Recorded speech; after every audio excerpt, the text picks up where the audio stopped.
जो स्टूडेंट्स एक एग्जांपल करते हैं इक्विलिब्रियम ऑफ अ पार्टिकल के बारे में। एग्जांपल कुछ इस तरह, four horizontal forces act at a point and are in equilibrium. ये फोर फोर्सेस हैं, F newton, 50 newton and G newton. तो ये इसमें बताया हुआ कि the magnitude of the forces are F newton, G newton, 50 newton and F Newton, and the forces act in the direction as shown in the diagram. ये 60 degree, ये 90 degree और ये 90 डिग्री जी वर्टिकली डाउनवर्ड है, 15 horizontally leftward है और F Newton ये left horizontal के साथ 60 डिग्री बना रही है। और ये जो two forces F Newton and F Newton each हैं, ये आपस में 90 डिग्री एंगल बना रही है। हमारा टास्क यहाँ पे है कि हमने शो करना है कि f is 41.0 correct to 3 significant figures। ये एक्यूरेसी बताई है और सेकंड पार्ट में हमने value of g find out करनी है। तो स्टार्ट करते हैं सॉल्यूशन। इसमें हम फर्स्ट ऑफ ऑल ये फोर्सेस को रिजॉल्व करते हैं। ये f न्यूटन की फोर्स है, तो इसको अगर हम हॉरिजॉन्टल और वर्टिकली रिजॉल्व करें तो ये f sine 60 and f cos 60 आ जाएगा। चाहे आप इसको लेबल कर दें f cos of 60 degree and ये आ जाएगा f साइन ऑफ 60 डिग्री। इस हॉरिजॉन्टल को एक्सटेंड करें, ये 60 डिग्री है, ये 90 डिग्री है। इसको सपोज एंगल हम अल्फ़ा कह लें, तो पहले अल्फ़ा फाइंड आउट कर लें।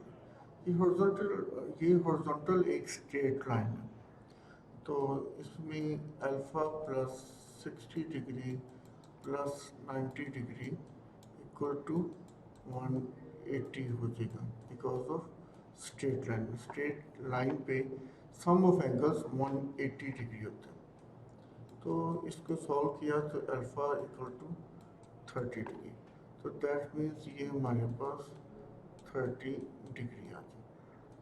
अब इस फोर्स को रिजॉल्व करें हॉरिजॉन्टली और वर्टिकली, तो ये आ जाएगा f cos ऑफ 30 डिग्री और सिमिलरली ये f साइन ऑफ 30 डिग्री आ जाएगा। अब ये इक्विलिब्रियम में है पार्टिकल, यहाँ पे equilibrium four horizontal forces act कर रही हैं, तो leftward forces equal to rightward forces. तो हॉरिजॉन्टल फोर्सेस को हम पहले डिस्कस करते हैं यहाँ पे।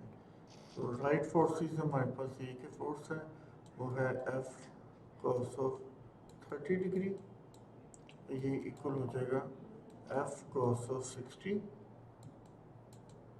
प्लस 15, क्योंकि ये दोनों फोर्सेस लेफ्ट पे हैं और राइट पे फोर्स थी f cos of 30।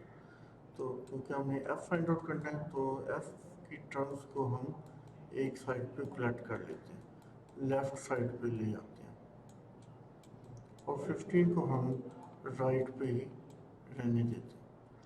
f common ले लें यहाँ पे, f into cos of 30 degree minus cos of 60 degree equal to 15 and f equal to 15 divided by, ये बन जाएगा cos of 30 degree minus cos of 60 degree. तो कैलकुलेटर से इजीली इसकी वैल्यू फाइंड आउट हो सकती है। ये आ जाएगी 40.983, 40.983। और अगर हम इसको 3 सिग्निफिकेंट फिगर्स तक हम इसको राउंड ऑफ करें तो ये बन जाएगा हमारे पास 41.0।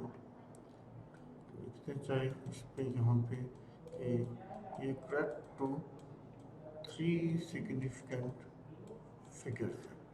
तो f की वैल्यू हमारे पास 41.0 डिग्री आ गई।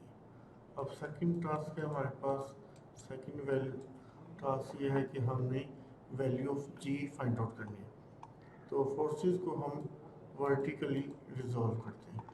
वर्टिकल में हमारे पास एक एफ साइन 30 डिग्री है, एक एफ साइन 60 डिग्री है, ये दोनों अपवर्ड एक्ट कर रही हैं। और डाउनवर्ड में हमारे पास एक जी न्यूटन की एक फोर्स है। तो डाउनवर्ड फोर्स देखते हैं, g is equal to F sine 30 plus F sine 60। F sine 30 plus F sine 60 degree. F की वैल्यू हम प्लग कर लेते हैं, 41.0 या 41 ही रहने दें, into sine of 30 degree plus 41 into sine of 60 degree. और इसको हम सारा वैल्यू ऐड करते हैं, तो जी की वैल्यू 55.983। और अगर हम इसको फर्दर करें सी सिग्निफिकेंट में ही अगर हम कर लें तो ये आ जाएगी 56.0 न्यूटन ये जी की वैल्यू आ जाएगी। तो इस तरीके से हमने एफ एंड जी की वैल्यूज फाइंड आउट कर ली। Thank you.